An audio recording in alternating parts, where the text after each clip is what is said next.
अपने गुरु को प्रणाम करती हूँ। हर हर महादेव, हर हर महादेव। आज हम लोग बुद्ध विहार जा रहे हैं शिव चर्चा करने। वहाँ एक गुरु बहन ने चर्चा रखी है अपने घर पे, वहाँ पे हम लोग चर्चा करने जा रहे हैं।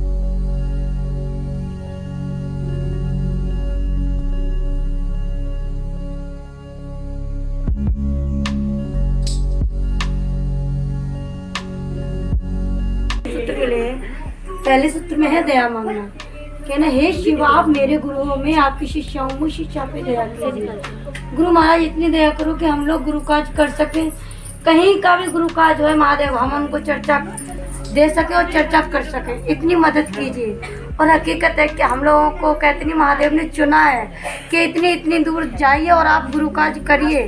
क्या है, शिव को गुरु बनाने से मिलता क्या है, हम लोगों को पता है, हम लोगों को एहसास हो रहा है कि हम लोग गुरु काज कर रहे हैं। हम लोगों को ऐसी चिंता रहती है, इतना प्यार, इतनी भावनाएं होती हैं कि हमें गुरु काज करना चाहिए और आगे बढ़ना चाहिए।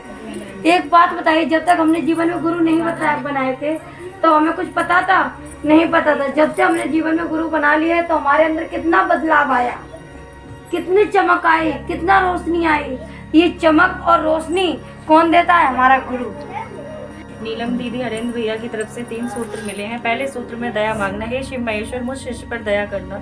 गुरु इतनी दया करना कि मैं आपकी चर्चा कर सकूं, चर्चा में जा सकूं। आज मुझे सुबह से बड़ी दिक्कत हो रही थी कि मतलब समझ में नहीं आ रहा था कि मैं जाऊं नहीं जाऊं, लेकिन ना मेरा मन मतलब यही था कि मैं जाऊं। मैं जैसे ही निकली बस एकदम से इनकी आवाज़ आई कि भाई चलो, तो हम चले आए।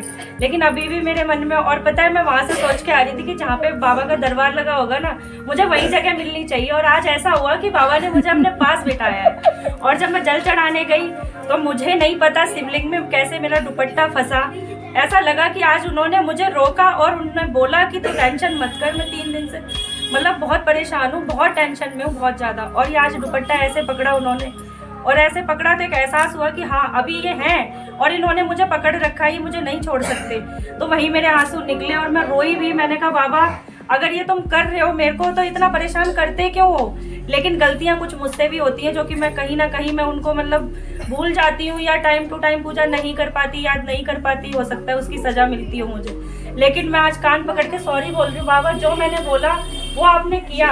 और तीसरे में अपने गुरु के पावन चरणों में मैं प्रणाम करती हूँ। मेरा प्रणाम स्वीकार करना। यहाँ बैठी सभी गुरु बहनों को मेरा प्रणाम स्वीकार। तब हम भाग रहे हैं पीछे पीछे, कहते ना हम लालची हैं, तभी तो भाग रहे हैं। नहीं मिलता तो कोई जाता, जिसको नहीं, जिसके पास है वो कहता रहे है तो सही, क्या जाना है। पर हमें लालच लग गया है एक तो अपने बाबा से मिलने का, क्योंकि जब पीहर जाते माँ बाप ज़्यादा प्यार करते हैं ना तो हम दौड़ दौड़ के जाते हैं। मेरे बाबा ने मुझे ये आज दिया है, कल और जाऊंगे और ज़्यादा पैसे देंगे। तो इसलिए मेरा बाबा जब हमें बार बार बुलाता है ना तो हमें लालच है कि मैं अपने बाबा से मिलने जाऊँ, और हमें बुलाता भी है। तो कहते हैं जिसको नहीं मिला और जो नहीं है वो भी अच्छा है, जो आगे मिलेगा वो भी अच्छा है। कल क्या होएगा मुझे नहीं पता, पर मेरे बाबा को पता है ना कि कल क्या होएगा। मुझे ऐसे बोला है, ऐसे बोला है, तो वो हमारे दिमाग में गूंजती रहती है बातें। इसीलिए तो कहते हैं हमें किसी की बातें नहीं सुननी, सिर्फ मुझे अपने बाबा की बातें करनी है, अपने बाबा को अपने दिल में यहाँ रखना है। कहते ना बाबा को यहाँ बैठाया है तो उसको यहीं रखना है, उसको यहाँ से अलग मत करो। अब सोचोगे यहाँ से अलग करोगे, एक बार जो चीज़ निकल गई ना दोबारा नहीं आती जल्दी से। कहते ना धागा टूट जाता है उसमें गांठ बनती है। अगर बाबा एक बार निकल गया ना तो सोचोगे अरे बाबा तो है, हमेशा साथ रहता है, पर जैसे पहला था ना ऐसा दोबारा नहीं आएगा। इसीलिए कहते हैं कि जो कुछ बोल रहा है कर रहा है, करने दो, पर आप अपना काम करते रहो। आपने गुरु को यहाँ रखो। बेशक आपकी माफ़ी मांगने से आपकी गलती सलती बाबा क्षमा कर दे, पर जैसा आपको प्यार पहले मिला ना वो प्यार दोबारा नहीं मिलेगा। क्यों? कि पहले क्या मन का बाबा का भाव था और अब का मन के क्या है भाव है। तो इसलिए कहते हैं मेरा बाबा यहाँ है तो यहीं रखना चाहिए उसको। अगर मुझे तो बहुत खुशी होती है कि हम लोग चर्चा में जाते हैं ना तो एक बड़ी खुशी अंदर से इतनी खुशी होती है कि बता तो कुछ सकते ही नहीं है। कहती नहीं है पहले में दया मांगनी है। कहना, हे शिव, आप मेरे गुरु हो, मैं आपकी शिष्या हूँ, मुझ पे दया कीजिए। गुरु महाराज मुझे इतना ज्ञान दो कि लोगों को हम समझा सकें, ज्ञान के प्रति उनको बता सके। इतनी दया कीजिए गुरु महाराज, क्योंकि आप दयालु, दया के सागर हो। दूसरे में चर्चा करना है, जन जन में बता सकूँ, समझा सकूँ कि आओ चले शिव की और शिव को अपना गुरु बनाए। एक बार मन मस्तिष्क में अपनी मन भावना में गुरु को उतार के तो देखिए।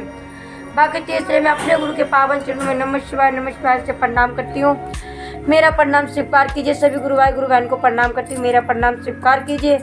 मंदिर में उपस्थित सभी देवी देवता को प्रणाम, मेरा प्रणाम, सभी स्वीकार कीजिए। अहंकार में रहे ना कि मैं तो नहीं जा रही, क्योंकि वही गुरु तो मेरा है, वही ही आपका है। तो बाबा तो आ गया पर आप नहीं आए। आपने तो वो बातों में ले गए कि उस गुरु बहन ने क्या बोला था। आप उसमें 2 घंटे अपने खराब कर दोगे। 2 घंटे बाद उसकी बातें आपके दिमाग में चल रही हैं, पर गुरु की बातें कहाँ गई? जब वो बातें आपके दिमाग से जाएंगी ना, तब तो गुरु की बातें आएंगी। इसीलिए तो कहना है जो बोल रहा है बोलने दो, हमें तो अपने बाबा का नाम लेना है। कहते ना भाई जी ने बोला था कि वो जगत गुरु हैं। जब हम किसी को नहीं बताएंगे तो जगत को कैसे पता चलेगा कि शिव गुरु हैं। आज मुझे मिला है, मैं अब वही पढ़ती रहूंगी क्या?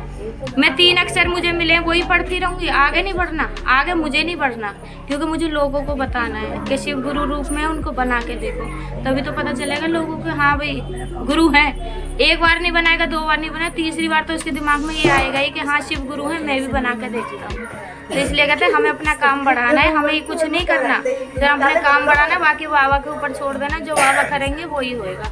हम किसी के वो नहीं है, जो हमें जहाँ बुलाएगा जैसे बुलाएगा हम इस तरह आएंगे। तीसरे में 108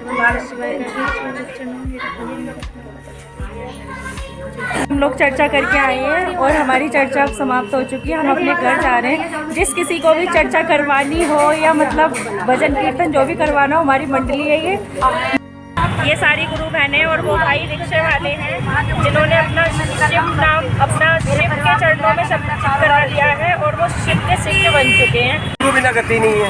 आपको अच्छा लगा? हाँ, बहुत अच्छा लगा।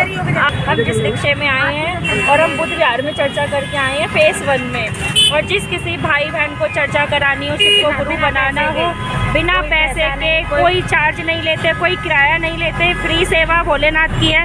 बस इतना कहते हैं कि शिव को अपना गुरु बनाओ, भगवान के रूप में पूज रहे हो, एक बार गुरु के रूप में पूज के देखो, और कितना काम होता है, कितने मनोकामना पूर्ण होती हैं। जैसे हमारी हुई है वैसे आप लोगों की भी होगी। हर हर महादेव।